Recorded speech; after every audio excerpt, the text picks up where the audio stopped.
Olá, boa noite. Vamos dar continuidade à nossa leitura. Eu espero que vocês tenham passado bem essa semana.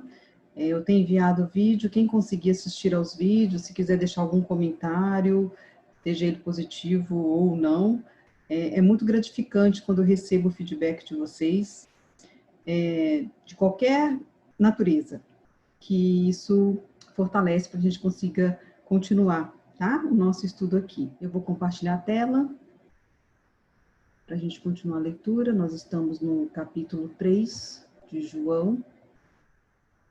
Então, na primeira parte do capítulo 3, nós falamos de Nicodemos, na primeira parte, falamos de Nicodemos, que Nicodemos procurou Jesus na calada da noite, para se certificar de quem era Jesus, né? Ter algumas respostas, como se ele esperasse alguma revelação. E Jesus o indaga, né? Porque ele, como um mestre da lei, como que ele podia não estar entendendo o que estava acontecendo, né? E ele fala, se eu estou falando de coisas, você está vendo coisas terrestres e você está ainda questionando, como é que eu posso falar de coisas celestiais a você, né? E nós comentamos semana passada a respeito disso.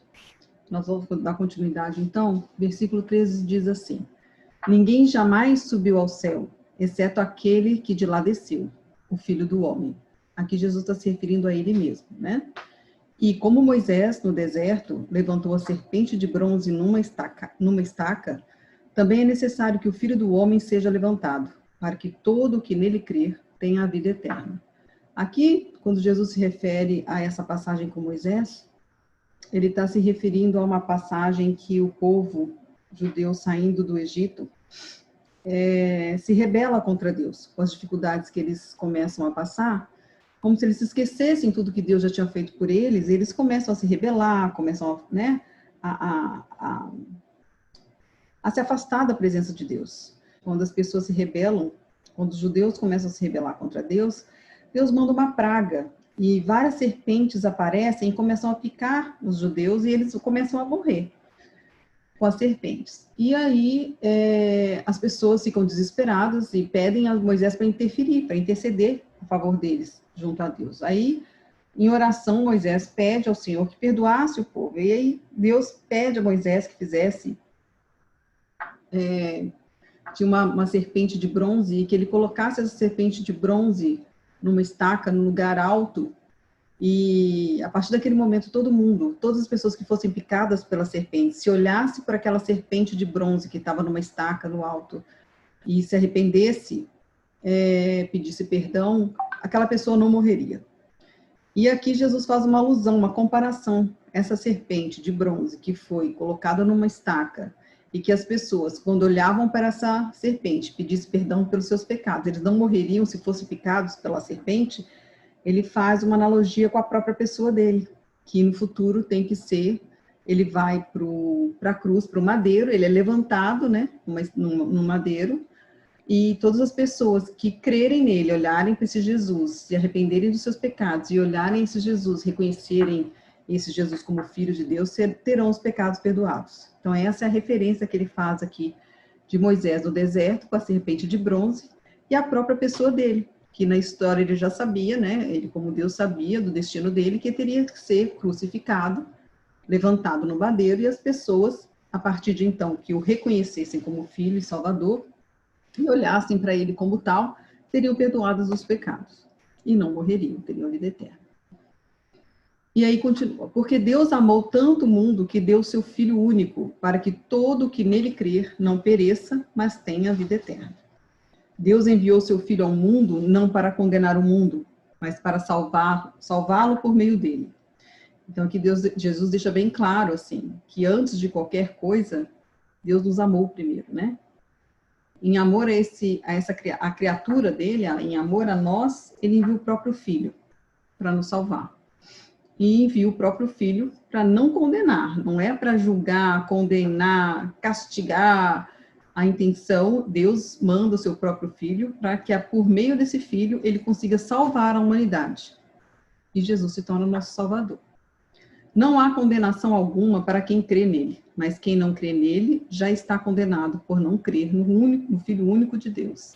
E a condenação se baseia nisto, A luz de Deus veio ao mundo, mas as pessoas amaram mais a escuridão que a luz, porque seus atos eram maus. Quem pratica o mal odeia a luz e não se aproxima dela, pois teme que seus pecados sejam expostos. Mas quem pratica a verdade se aproxima da luz, para que outros vejam que ele faz a vontade de Deus. Hoje nós vamos até aqui. Eu vou parar de compartilhar a tela para a gente poder conversar um pouquinho. Então, o que mais me chama atenção nessa parte do capítulo de João? O que mais me chama atenção nessa parte do capítulo, do terceiro capítulo, são alguns pontos importantes que a gente tem que sempre lembrar. Primeiro, que antes de qualquer coisa, Deus nos amou primeiro, né? Ele nos fez criatura, né? Nós somos criaturas desse próprio Deus, e ele enviou o seu próprio Filho para nos salvar. Então, primeiro, o amor veio de Deus, né? A gente não fez nada por merecer.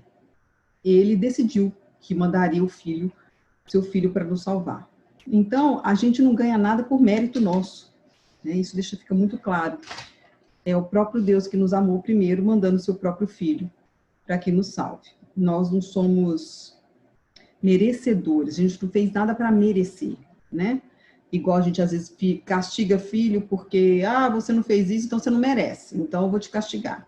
Ou então, já que você foi direitinho esse ano, já que você fez certinho, então você merece uma bicicleta no Natal, você merece, a gente faz esse tipo de, né, de combinados com os nossos filhos, né?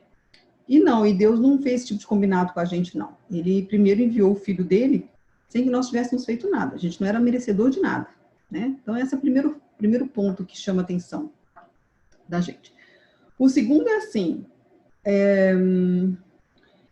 a salvação, a nossa salvação não depende das nossas atitudes.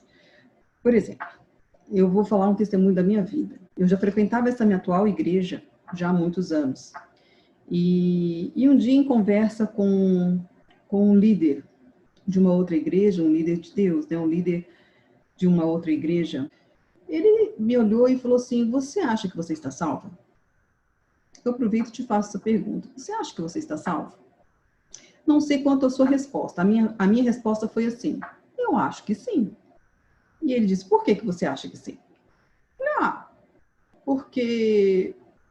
Porque eu sou a pessoa do bem, porque eu vou na igreja, eu leio a palavra, eu tenho estudado a palavra, eu tenho me dedicado a entender um pouco mais da palavra, um pouco mais do que Deus quer de mim.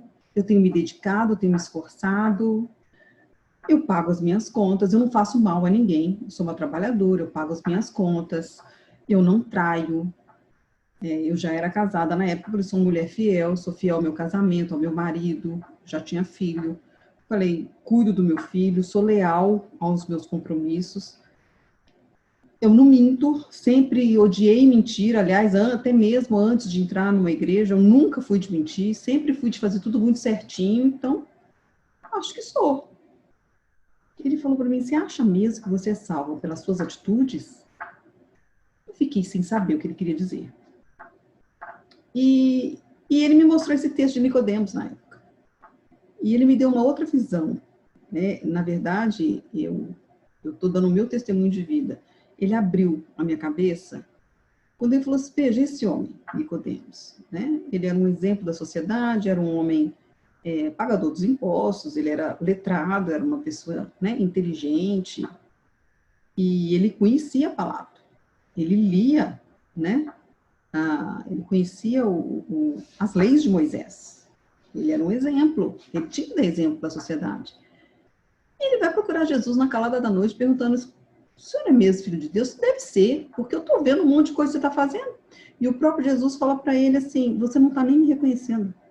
Como você pode falar de um Deus, de uma coisa, que você está diante dele e você não reconhece, né? E Nicodemos fazia tudo certinho. E você acha que ele reconheceu Jesus? Ele estava salvo ali? Quando Jesus fala que ele tem que morrer para nascer de novo? Eu falei, não. Então, ele me fez entender que a nossa salvação depende de nós crermos em Jesus. A partir do momento que você crê que Jesus é o Filho de Deus, que veio para nos salvar, nos libertar, nos abrir os olhos para uma nova vida, para uma nova forma de agir, que ele é esse Filho de Deus e que ele tem esse poder. Ele é o único que tem esse poder de te salvar. Ele é o único que tem o poder de perdoar os seus pecados. Ele é o único que tem o poder de fazer, né? Ele é que tem o poder, né? O poder vem dele. Se você crê que esse Jesus é esse ser poderoso, soberano, se você crer na presença desse Deus, se você crer nesse Jesus, você é salvo. A sua salvação não depende das suas atitudes, porque para você fazer alguma coisa, para merecer essa salvação, a gente estava perdido. A gente nunca ia alcançar a salvação. Por mais que a gente faça, refaça, faça, nós nunca chegaríamos a ser merecedores dessa salvação. A salvação veio pela misericórdia de Deus. Deus nos amou primeiro, pela misericórdia dele, ele enviou o Filho para nos salvar. Então, o amor partiu primeiro dele, não é nossa recompensa. Sou salva porque sou boazinha, sou salva porque faço tudo legal. Não, você é salva porque você crê em Jesus. Você é salva porque você acredita que esse Jesus é o Deus, Filho único de Deus vindo à Terra e que ele é capaz de te salvar. Que ele veio para perdoar os seus pecados e ele veio para te libertar de uma série de coisas. A partir do momento que você crê que Jesus é esse Filho de Deus, e nós comentamos isso no outro áudio, que o próprio fato de crer nisso já é um ato não racional, né? Se você começar a parar para pensar em todas as possibilidades, você fala, não, peraí, eu estou ficando maluco de acreditar nisso. Como que eu posso acreditar nisso? O próprio fato de você crer em Jesus já é a própria obra do Espírito Santo para você acreditar nele. A partir do momento que você crê, você é salvo. A partir do momento que você é salvo, você crê em Jesus, o Espírito dele habita dentro de você. Jesus é luz, né? O que o texto fala? Que Jesus é luz. E quando a luz chega, ela clareia a escuridão e ela revela o que está errado. Por isso que o texto fala que as pessoas, quem está na escuridão, foge da claridade. Eu imagino uma cena assim, um quarto escuro. E aí seu vizinho chega na sua casa e seu quarto está uma bagunça. Cama desarrumada, roupa jogada, sapato espalhado. E aí seu vizinho chega na sua casa e fala, nossa, eu queria pegar aquele meu óculos, vai. Onde que tá? Aí você fala, nossa, tá no meu quarto, vou lá buscar. Aí o seu vizinho entra com você e a luz do seu quarto tá apagada. Aí você fala assim, nossa, se eu acender essa luz, ele vai ver a zona que tá esse quarto. Aí você fala, espera só um tiquinho aí que eu já vou buscar. Aí você acende a luz e fala, nossa, que bagunça. Você fala, pega o óculos e sai rápido. Quando você acende a luz, a bagunça é exposta. Quando você acende a luz, tudo que está fora do lugar aparece. E você se constrange diante do que está errado. Você se constrange diante da bagunça, da sujeira. Isso foi uma analogia de um quarto bagunçado. Imagina quando você aceita Jesus na sua vida e essa luz entra em você. O processo, dali para frente, é que começa as suas atitudes terem valor. Porque aí você começa a identificar que às vezes atitudes aparentemente ótimas que você tomava, que estava tudo certinho, dentro da regra da sociedade, e assim, não estou fazendo mal a ninguém, estou certinha. Mas aí, de repente, esse espírito entra em você, a luz entra e revela qual é a sua intenção, às vezes, por trás de algumas atitudes aparentemente ok. Mas a sua intenção lá atrás daquilo e revela sujeira. Revela coisas ruins a nosso respeito. É muito ruim quando a gente chega à conclusão de que nós estamos fazendo uma coisa errada. Alguma coisa não é agradável a esse Jesus. Não é agradável a esse Deus. Então, o que acontece? Fala, nossa, eu fiz aquilo certinho, mas qual que era a minha intenção quando eu fiz aquilo? Eu queria, não foi só fazer o bem, eu queria, sei lá, de repente a pessoa tem uma atitude legal para todos verem, só para ser reconhecido, ou para receber elogios, ou para que ter uma recompensa depois, então vou fazer tudo certinho, porque depois essa pessoa me recompensa de alguma forma, seja por meio de um favor, seja por meio de um salário, seja por meio de um presente, seja por meio de um reconhecimento, seja poder através de um, sei lá, seja por meio de um poder que me dê, né? Por isso que fala que ou você crê em Jesus, ou você não crê em Jesus. Não existe aquele meio termo, sabe? Aquele em cima do muro. Uma hora crê, depois não crê, crê quando convém, depois quando não convém, crê quando você fala, não, esse Jesus vai me ajudar. Mas quando você tem que abrir mão de algumas coisas que você sabe que não está muito legal, aí você fala, não, mas Jesus vai me perdoar. Né? Não. E isso eu acho que é a chave do cristianismo, sabe? Eu vejo muitas pessoas, e eu não nego, não, eu já fiz isso. Eu também me incluo, em tudo que eu falo, eu me incluo, porque eu aprendo, principalmente através das minhas atitudes, dos meus erros, né? E tudo que eu falo, geralmente é baseado no que eu já vivi, né? E eu vejo quantas vezes a atitude é aparentemente boa, é aparentemente legal, é aparentemente louvável, né? E aí você vai ver lá no fundinho qual que é a intenção daquela atitude, e você não conta para ninguém, às vezes nem você mesmo sabe qual a verdadeira intenção.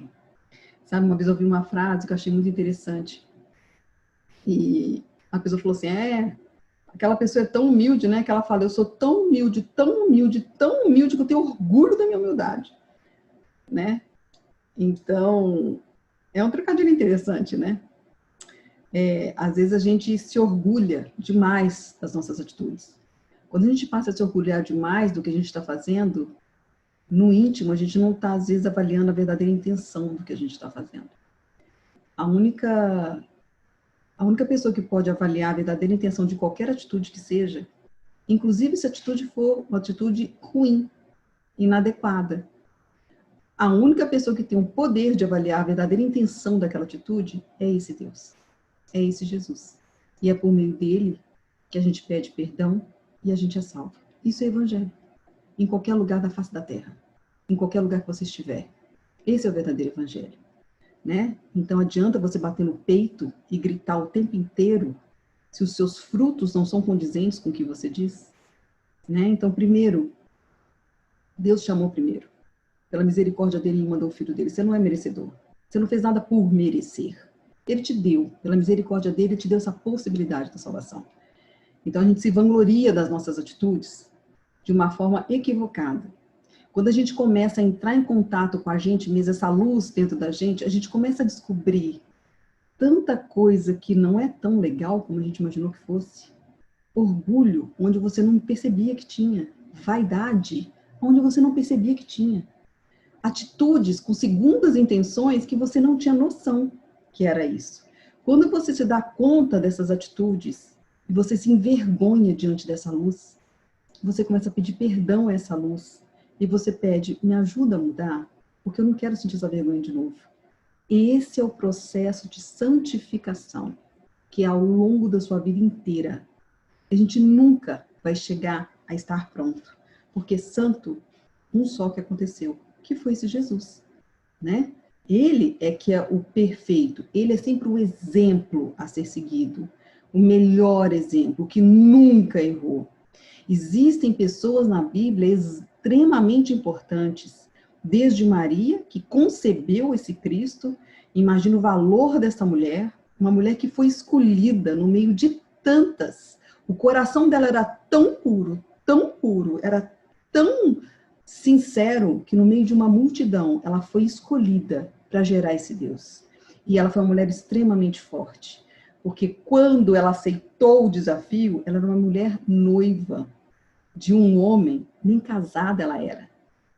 Ela ia ser exposta a uma gravidez que nem ela tinha tido contato com esse noivo. E na época, você imagina o que seria uma mulher para ser grávida do nada. E aí aparece a figura de José, né? Que é outro. Que no começo, José olhou e falou, não. Mas eu não tem como você estar grávida, porque se você está grávida, então não é de mim. E Deus manda um anjo visitar José e explica que essa mulher estava grávida pelo próprio Espírito. E esse homem acreditou. Olha a fé desse homem. Esse homem acreditou. E ele abraçou essa causa para que o Filho de Jesus, o Filho de Deus venha ao mundo. Deus sabia quem ele estava escolhendo, né? Ele conhecia o coração de Maria, conhecia o coração de José. Depois vem vários homens na Bíblia, até Davi, que é extremamente falado. Davi errou, Davi adulterou, Davi matou, assassinou. Então, às vezes, a gente pega só a parte bonita, mas eram seres humanos, erraram. Só que o coração dessas pessoas voltaram para Deus, se voltaram a Deus pedindo perdão, e a verdadeira intenção do coração dessas pessoas é que era revelada a Deus, que só Deus sabe. E vem Jesus, nesse mesmo raciocínio, fazer uma nova aliança conosco. E ele, tanto que fala naquele casamento que muitos creram nele, mas Jesus conhecia o coração dos homens que estavam ali. Você imagina? Ele é o único que sonda o seu coração e sabe qual a sua verdadeira intenção em todas as atitudes que você toma. Isso é fantástico. Isso é revelador. E quando você se depara com essa realidade, é impossível você não mudar. É impossível, quando você tem um encontro com Jesus e você crê nesse Jesus, isso que é a salvação. Quando você crê nesse Jesus, você não se envergonhar diante das suas atitudes que não são adequadas. É Ele mesmo que te revela, é o próprio Espírito dele que está dentro de você para te revelar. Vai falar, não foi legal o jeito que você falou com aquela pessoa. Não foi legal aquele jeito que você conduziu aquela situação do seu trabalho. Você não foi fiel ao que você estava falando, que você estava fazendo, você não foi verdadeiro. Qual foi sua intenção quando você fez aquilo com aquela pessoa? Quando você ajudou aquela pessoa? Por que você está esperando a recompensa dela agora? Por que você está esperando o agradecimento daquela pessoa? Por que você está esperando ser reconhecido no seu trabalho porque você fez uma coisa bacana? Tem uma parte na palavra que fala, tudo que você fizer, faça bem feito, como se estivesse fazendo ao Senhor. Você imagina se tudo que você fizer na sua vida, você fizer bem feito, pensando que está oferecendo a Deus. Faça sem esperar a recompensa, né? Sem esperar o reconhecimento, sem esperar o aplauso, sem esperar luzes em mim, sem esperar curtidas, não é? Então, eu queria deixar essa mensagem hoje, que, primeiro, que foi Deus nos amou primeiro.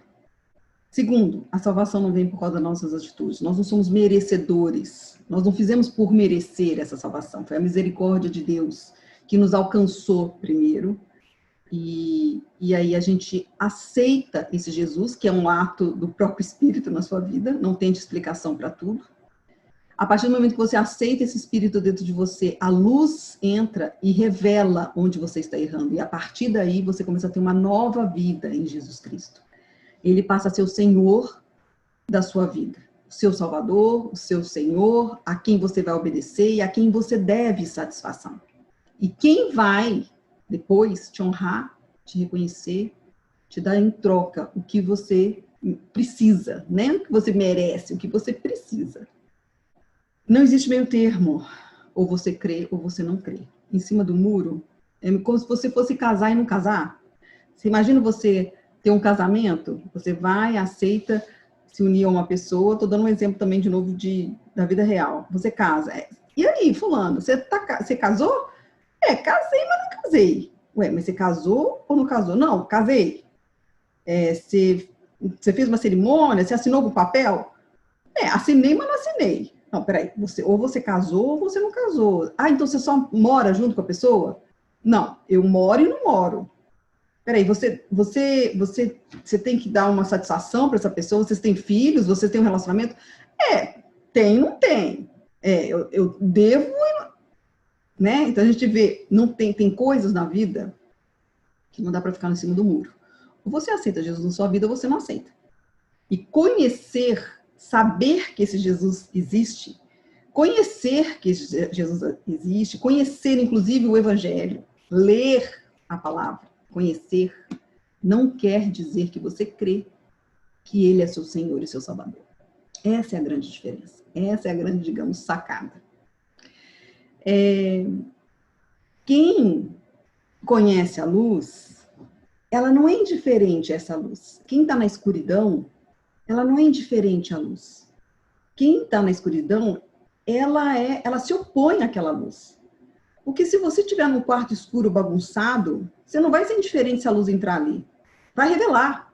Então, ou você fala, entra a luz logo para eu arrumar toda essa bagunça, deixa eu ver onde está esse sapato escondido, que eu me perdi nessa bagunça, deixa eu arrumar essa cama, ou você decide arrumar a bagunça do quarto, ou você deixa a luzinha apagada e fala, não, tem uma luz ali, tem uma lanterna, uma luz ali que vai entrar, mas, ó, não entra aqui não, hein? Entra aqui não, que, ó, muita bagunça para arrumar, não quero nem ver a bagunça que está aqui.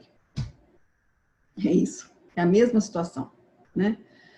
Então, quem está na escuridão, a gente às vezes faz aquela ideia, nossa, fulano está na escuridão, então fulano é pecador, então o pecado daquela pessoa é má, é do mal, aquela pessoa...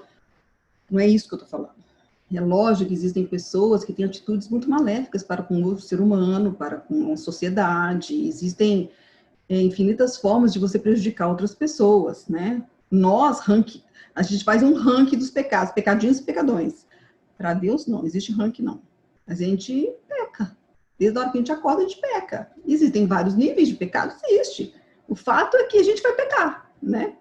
A gente tem que reconhecer e pedir perdão e tentar mudar, né? Não adianta falar, não, então tá bom. Então, nunca vou chegar nisso aí. Deus me conhece, Jesus me conhece, ó, ok. Vou continuar desse jeito. Você não vai usufruir dessa luz. Você não vai conseguir arrumar, você não vai conseguir achar o que está escondido, o que está bagunçado no seu quarto. Sabe, teve uma época, há pouco tempo atrás, né, que eu ouvi um comentário de uma pessoa midiática dizendo que era confortável para as pessoas terem um Deus a quem servir, que nós terceirizávamos, né, a resolução dos problemas para esse ser superior. Eu fiquei pensando naquilo, sabe? Eu sou muito questionadora, eu fiquei imaginando assim, mas não é isso que eu acho que é, né? Na verdade, isso pode ser alguma religião, assim, pode ser alguma filosofia de vida. Cristianismo? Não, cristianismo não é isso, não. Cristianismo, a gente realmente sabe que o impossível não está na nossa mão, não. Mas o possível você tem que fazer.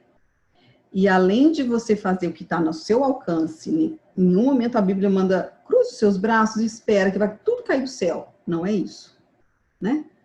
Faça tudo que você fizer, faça como se estivesse fazendo ao Senhor, faça o seu melhor, dedique-se uns aos outros, né? Seja coerente com a palavra, dê frutos do Espírito Santo. Então você tem que fazer a sua parte. Aonde você não consegue mais, aí é a diferença da fé. Você crê que existe um ser superior que vai resolver o que não está no seu alcance. Até aí, ok. Mas não tem coisa mais desconfortável do que você receber essa luz dentro de você e você se dar conta de quanta coisa dá bagunçada dentro da sua vida. Não tem coisa mais desconfortável do que você se dar conta dos seus erros, dos seus pecados, e você, além de reconhecer sua pequenez, você passar por cima do seu orgulho, da sua vaidade, do seu conhecimento tecnológico, da sua cognição, de tudo que você já fez até hoje. E olha que eu não estou menosprezando o que cada um faz. Cada um tem o seu mérito por seus esforços aqui na Terra, né? Pelo tanto que você estuda, pelo tanto que você trabalha, pelo tanto que você se esforça, você tem os seus méritos por isso. Mas não é isso que vai te fazer ser salvo. E tudo isso que você faz, ainda assim, é misericórdia de Deus que te deu. A sua inteligência foi o próprio Deus que deu. A sua capacidade com as artes foi o próprio Deus que deu. A sua capacidade de lidar com as situações, de resolver problemas, se você tem facilidade com música, com números, com a ciência, seja lá o que for, o seu dom foi Deus quem deu. E quando a gente se dá conta de que esse Deus, que você tem que mudar um monte de coisa, não é fácil. Não é fácil. Passar por cima da sua vontade, às vezes dos seus hábitos errados. Então, eu não acho em nada verídica essa frase dessa pessoa tão midiática, tão famosa, que está na mídia aí, falando que é confortável. A pessoa se acha confortável porque ela não está sob o controle da própria vida. Isso pode ser qualquer religião, mas o cristianismo, eu te garanto que não é isso. O cristianismo é você saber até onde você pode ir, você é dono das suas atitudes, mas você não é merecedor da salvação só por causa das suas atitudes. Você sabe que existe um impossível que você não pode fazer, e neste momento você tem que trabalhar o seu orgulho, a sua altivez, e deixar que esse Deus resolva. E esse Deus vai pedir muitas vezes para que você mude suas atitudes. E é desconfortável quando essa luz entra dentro de você e você se dá conta do que está escuro em você. Então não tem nada de confortável nessa situação. É um transformar contínuo. E como que a gente reconhece uma pessoa, né? Se ela aceitou Jesus ou não, se você está com a sua vida entrando no eixo ou não. Pelos seus frutos, né? Quem segue esse Jesus tem que ter fruto do Espírito Santo. E a gente pode falar sobre isso uma outra vez, uma outra oportunidade. É através dos seus frutos que a gente vai ver quem está seguindo Jesus ou não. Então a gente não é salvo pelas nossas atitudes, é pela misericórdia de Deus. Você crê ou não crê em Jesus, uma vez crendo, automaticamente você começa a ser incomodado com algumas coisas, você vai ser induzido a mudar, e através das suas atitudes, que é a própria ação do Espírito Santo, fruto do Espírito Santo, é que identificam você como verdadeiro cristão ou não. E quem conhece a verdadeira intenção do seu coração é só o próprio Deus, é só o próprio Cristo. Jesus não veio para condenar ninguém, ele veio para nos salvar.